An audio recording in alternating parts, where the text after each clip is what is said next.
చెడుతనాన్ని విడిచిపెడితే ఇప్పుడు మొదట కలిగే ఆశీర్వాదం ఏంటంటే మన దేహానికి ఆరోగ్యము, మన ఎముకలకు సత్తువ, బలం. ఎముకలు పుష్టిగా ఉంటాయి, బలంగా ఉంటాయి. ఎముకలు బలంగా ఉండడానికి మనం ఏమేమో తినాల్సిన అవసరము లేదు. అప్పుడు ఈరోజు చూడండి, నిజంగా ప్రియమైన మన ఎముకలు బలంగా ఉండాలంటే మనం ఎప్పుడు మన పుట్టక ముందు నుంచి చూస్తున్నాం ఏంటంట, హార్లిక్స్, పాలల్లో కలుపుకొని తాగాలి, ఇంకా రకరకాలుగా ఏవేవో వచ్చేసాయి. ఇప్పుడైతే రకరకాలు వచ్చేసాయి. ఈ డైట్ తీసుకోవాలా, ఈ డైట్ తీసుకోవాలా, ఈ డైట్ తీసుకోవాలి. ఏ డైట్ తీసుకుంటా? ఒక ఆయనేమో గుడ్డు తినండి రోజు అంట, ఒక ఆయన వస్తాడు గుడ్డు తాకనే తాకూడదు.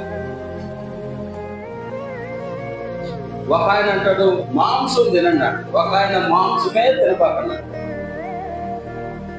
రకరకాల డైట్లు, రకరకాల డైట్లు. అయితే ప్రియమైన దేవుడు ఉంటారా, మొదట మనం చెడుతనాన్ని కానీ విడిచిపెట్టేస్తే మనం ఏ డైట్ తీసుకోవాల్సిన అవసరమే లేదంతే. ఇది వాస్తవం. ఒకసారి చదవండి అన్నమాట. నేను జ్ఞానిని కదా అని నీవు అనుకొనవద్దు, యెహోవా యందు భయభక్తులు కలిగి చెడుతనమును విడిచిపెట్టుము, అప్పుడు నీ దేహములకు ఆరోగ్యమును నీ ఎముకలకు సత్తువయు కలుగును. హల్లెలూయా, దేవునికి మహిమ కలుగుగా.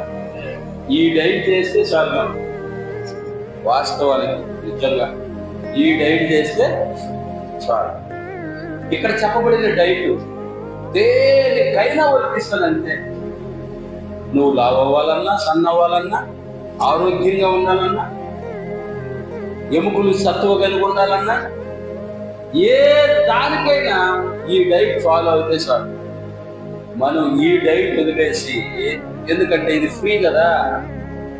హల్లెలూయా, ఈ డైట్ మనకు ఫ్రీ, దీనికి ఖర్చు పెట్టాల్సిన అవసరం లేదు. భక్తిగా 1 గంట సేపు కూర్చొని దీన్ని ధ్యానించుకుంటే చాలు. మన దేహంలో అన్ని కూడా సెపరేట్ అయిపోతాయి.